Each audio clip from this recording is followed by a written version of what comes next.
Nous avons une approche holistique de la guérison et de l'être humain.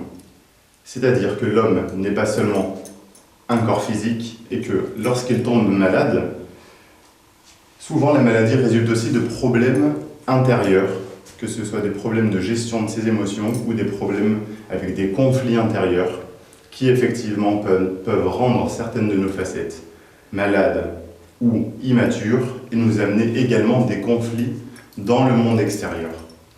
Le premier point que je voudrais aborder, c'est le fait de se dire que notre pensée a une puissance extraordinaire. On appelle la pensée créatrice. C'est le fait de se dire que lorsqu'on a des problèmes avec soi-même, ils se répercutent non seulement dans notre corps physique, donc on peut créer une maladie ou un état de mal-être, un état dépressif, et ça peut se répercuter également sur notre entourage et nos relations du quotidien, que ce soit dans le cadre du travail, dans le cadre familial, dans le cadre amical, etc., etc. Donc il faut quand même partir de l'idée de départ que lorsque nous avons des problèmes et lorsque nous voulons guérir quelque chose, il faut déjà regarder pourquoi nous avons des pensées sombres. Et à chaque pensée, il y a une émotion qui se crée. Et en fait, cette émotion nous montre, pointe du doigt sur une facette de nous à guérir, une facette de nous qui est malade. Si par exemple, je prends le cas d'une tristesse profonde, ce qu'on peut appeler médicalement une dépression, je dois cibler quelle partie de moi se sent triste, quelle partie de moi a envie de mourir, ça peut être dur à assimiler, mais effectivement, malgré le fait qu'on ait des côtés de nous, des facettes, des sous-personnalités qui ont envie de vivre et qui ont envie de guérir et de s'illuminer, on a également en fait des parties de nous qui veulent mourir, car on ne s'en occupe pas.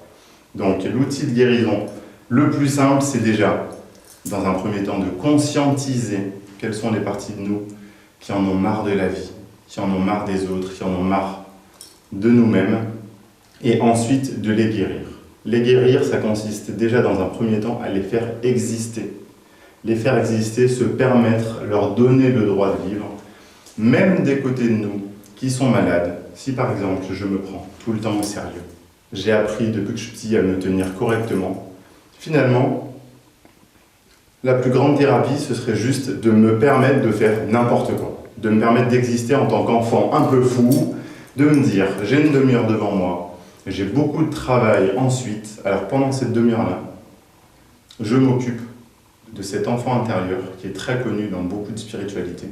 Mon enfant intérieur, je vais le soigner, l'apaiser, le nourrir, pour qu'il ne vienne pas saboter, évidemment, le pouvoir de nos pensées et du subconscient sur ma vie. Donc on peut appeler ça loi de l'attraction, c'est aussi très connu dans les thèses esséniennes. Donc c'est vraiment le fait de se dire que, à force de me focaliser sur quelque chose de positif ou de négatif, je vais créer cet événement dans ma vie. Mais attention, il y a quelque chose dont on parle nous dans l'enseignement qu'on donne et qui n'est pas anodin et qui n'est pas cité dans les autres enseignements de la loi de l'attraction, c'est également la création d'une peur.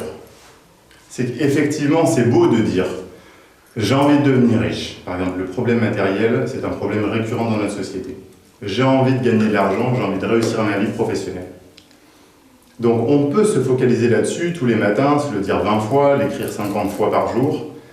Mais au final, à la fois, on va créer cette pensée positive, mais à la fois, inconsciemment, on va créer une peur, la peur de ne pas y arriver. Cette peur, c'est la gestion des émotions, qui est un autre outil qu'on applique, qui nous permet de lâcher nos peurs, d'exister en tant qu'être souverain et lumineux, de se laisser tout simplement guider par sa lumière intérieure, et là, avec la foi en soi, la confiance en soi, et l'amour qu'on porte à soi.